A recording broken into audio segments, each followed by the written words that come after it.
वचन, जीवन वचन, दिव्य वचन, जीवन वचन। पहला पाठ प्रेरित चरित्र अध्याय 17 पद संख्या 15, 22 से अध्याय 18 पद संख्या 1 तक। पौलुस के साथी उसे एथेंस ले चले और उसका यह संदेश लेकर लौटे कि जितनी जल्दी हो सके सिलस और तिमोथी मेरे पास चले आए। परिषद के सामने खड़ा होकर पौलुस ने यह कहा, एथेंस के सज्जनों, मैं देख रहा हूं कि आप लोग देवताओं पर बहुत अधिक श्रद्धा रखते हैं। आपके मंदिरों का परिभ्रमण करते समय मुझे एक वेदी पर यह अभिलेख मिला, अज्ञात देवता को आप लोग अनजाने जिसकी पूजा करते हैं, मैं उसी के विषय में आपको बताने आया हूं। जिस ईश्वर ने विश्व तथा उसमें जो कुछ है वह सब बनाया है, और जो स्वर्ग और पृथ्वी का प्रभु है, वह हाथ से बनाए हुए मंदिरों में निवास नहीं करता। वह इसलिए मनुष्यों की पूजा स्वीकार नहीं करता कि उसे किसी वस्तु का अभाव है।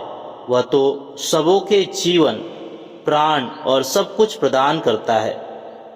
उसने एक ही मूल पुरुष से मानव जाति के सब राष्ट्रों की सृष्टि की और उन्हें सारी पृथ्वी पर बसाया। उसने उनके इतिहास के युग और उनके क्षेत्रों के सीमांत निर्धारित किए। यह इसलिए हुआ कि मनुष्य ईश्वर का अनुसंधान करे और उसे खोजते हुए संभवतः उसे प्राप्त करे।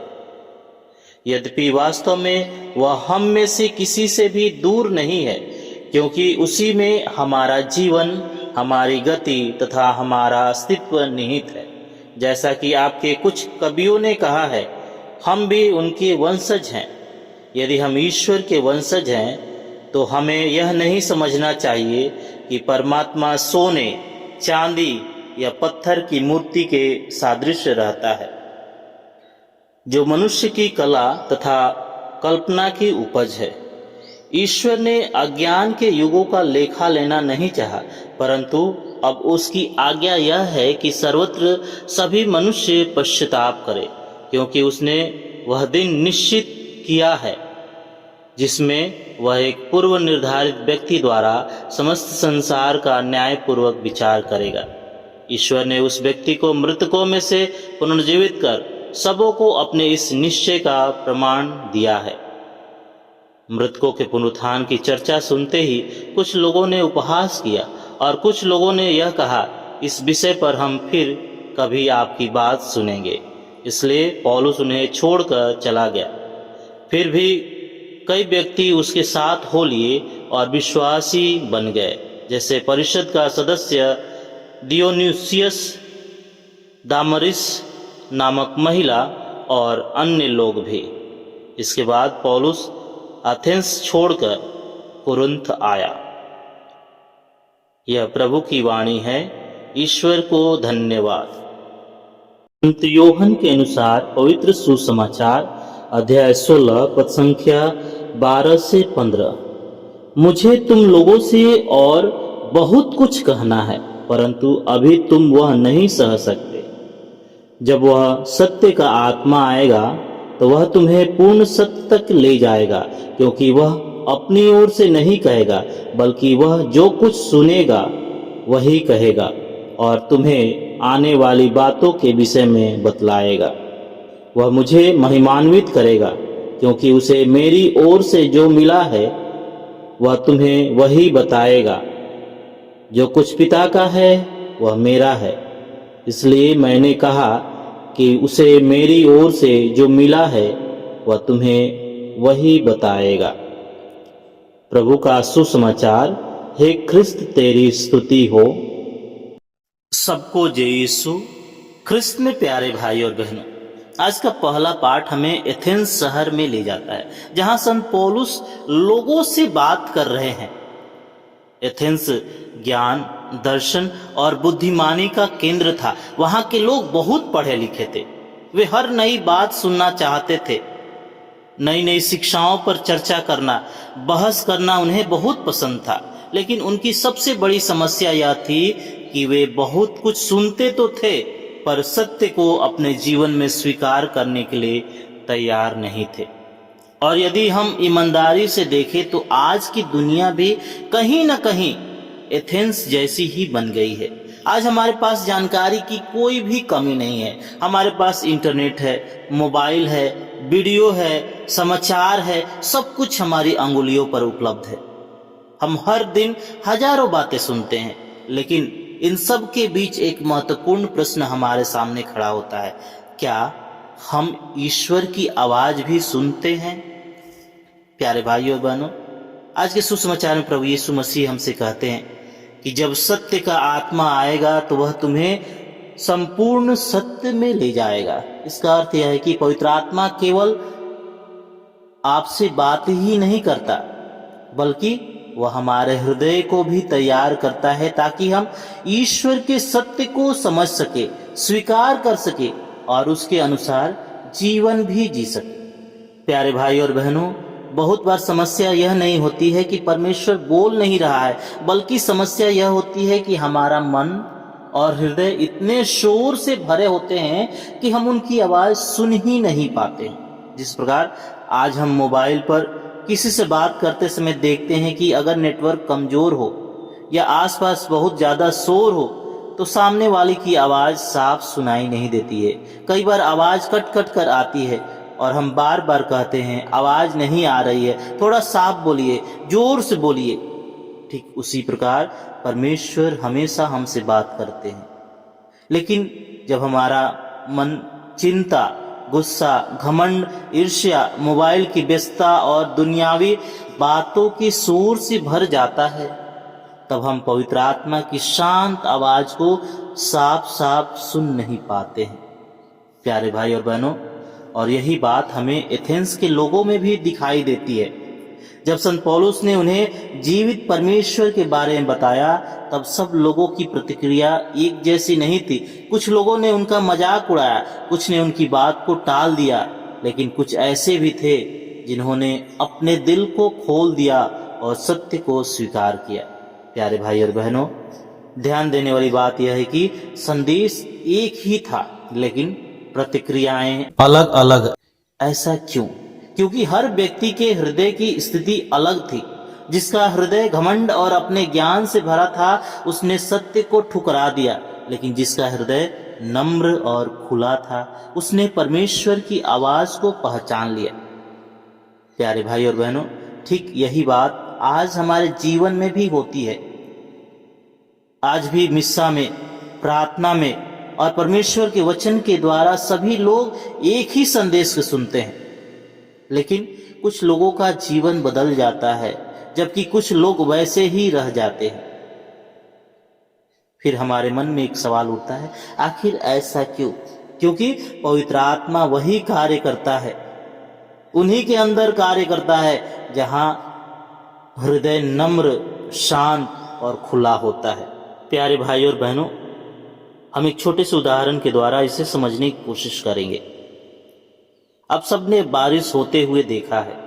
जब बारिश होती है तो वही पानी उपजाऊ भूमि पर गिरकर सुंदर फूल, पौधे और नाना प्रकार के छोटे छोटे पेड़ पौधे उग जाते हैं, लेकिन वही पानी पत्थर पर गिरकर बह जाता है। गलती बारिश की नहीं होती, बल्कि जमीन की स्थिति की होती है। उसी प्रकार परमेश्वर का वचन हर किसी तक पहुंचता है, लेकिन उसका फल इस पर निर्भर करता है कि हमारा हृदय कैसा है। क्या वह नम्र और तैयार है या कठोर और बंद है?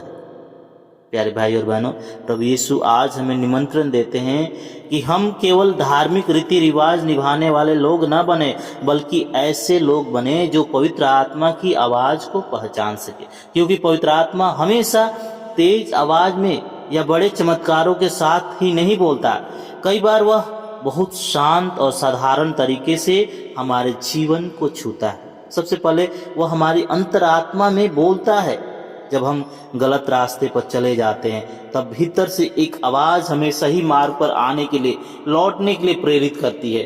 ठीक वैसे ही जैसे उड़ाऊ पुत्र को अचानक यह एहसास होता है कि उसे अपने पिता के पास लौटना चाहिए, लेकिन पवित्र आत्मा केवल हमारे भीतर ही नहीं बोलता, बल्कि वह शांत और खामोशी के क्षण में भी हमसे बात करता है। जैसे एलियस नबी ने परमेश्वर को आंधी, भूकंप या आग में नहीं, बल्कि मंद समीर की शांत आवाज में अनुभव किया। और जब हमारा हृदय इस शांत आवाज को सुनना सीख जाता है, तब हम दूसरों के दुख और पीड़ा में भी परमेश्वर की उपस्थिति को पहचानने लगते हैं।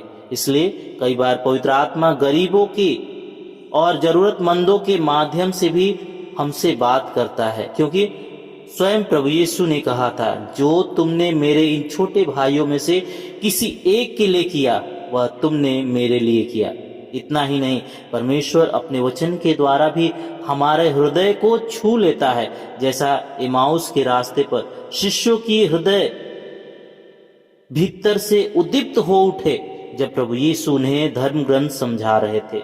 और कभी कभी जब हम जीवन में दुख, संघर्ष और कठिन परिस्थितियों से गुजरते हैं, तब भी परमेश्वर चुप नहीं रहते, बल्कि उन्हीं परिस्थितियों के बीच वह हमें अपने और अधिक करीब लाते हैं। ठीक वैसे ही जैसे योब ने अपने दुखों के बीच परमेश्वर की उपस्थिति को गहराई से अनुभव किया और कहा, अब मेरी आंखों ने आपको देख लिया है। इसलिए आवश्यक है कि हम केवल परमेश्वर से बोले ही नहीं, बल्कि उसे सुनना भी सीखे।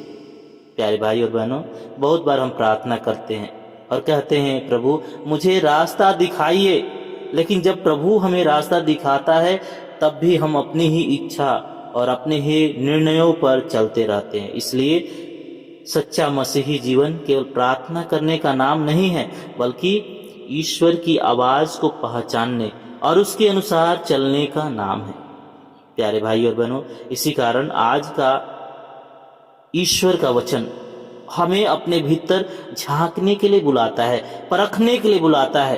प्यारे भाई और बहनों, आज हमें अपने आप से यह प्रश्न पूछने की आवश्यकता है, क्या मेरा हृदय पवित्र आत्मा की आवाज सुनने के लिए खुला है, या मैं दुनिया के शोर, चिंताओं और अपनी इच्छाओं में इतना खो गया हूं कि ईश्वर की धीमी और प्रेम पूर्ण आवाज को सुन ही नहीं पा रहा।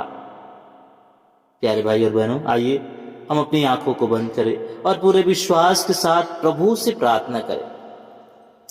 हे प्यारे प्रभु यीशु, हम विनम्र हृदय से आपके चरणों में आते हैं। हम आपका धन्यवाद करते हैं कि आपने आज अपने वचन के द्वारा हमसे बातें की। प्रभु, हमें अपनी आवाज सुनने की कृपा और शक्ति प्रदान कीजिए, ताकि हम इस संसार के शोर में भी आपकी मधुर और सत्यपूर्ण आवाज को पहचान सके। हे पवित्र आत्मा, हमारे हृदय को शांत, नम्र और खुला बनाइए, ताकि हम आपकी प्रेरणा को समझ सके, सत्य को पहचान सके और उसी मार्ग पर चल सके जो हमें प्रभु यीशु के और अधिक निकट ले जाए। हे प्यारे प्रभु यीशु, हमारे भीतर से घमंड, क्रोध, चिंता, ईर्ष्या और हर उस बात को दूर कर जो हमें आपसे दूर करती है। हमारे मन को अपने प्रेम, शांति और प्रकाश से भर दीजिए। हे प्यारे प्रभु यीशु, हम विशेषकर उन लोगों के लिए प्रार्थना करते हैं जो आज यह पवित्र वचन सुन रहे हैं। उनके घरों को अपनी शांति से भर दीजिए। जो बीमार हैं उन्हें अच्छा स्वस्थ प्रदान कीजिए। जो दुखी और परेशान हैं उन्हें सांत्वना और आशा से भर दीजिए। जो निराश है उन्हें नई शक्ति और साहस प्रदान कीजिए। हे प्यारे प्रभु यीशु, उनके परिवारों पर अपनी कृपा बनाए रखिए। उनके बाल बच्चों को बुद्धि, विवेक और अच्छा चरित्र प्रदान कीजिए। उन्हें सत्य और धार्मिकता के मार्ग पर चलने के लिए मार्गदर्शन दीजिए। उनके जीवन को अपने प्रेम और आशीष से भर दीजिए, ताकि वे हर दिन आपके और अधिक निकट आते जाए। हे प्यारे प्रभु यीशु, हम सबको ऐसा हृदय दे जो केवल आपको ही खोजे, केवल आपको ही सुने और हमेशा आपकी इच्छा के अनुसार चल सके। यह हम प्रार्थना करते हैं हमारे प्रभु ख्रिस्त के द्वारा। आमीन।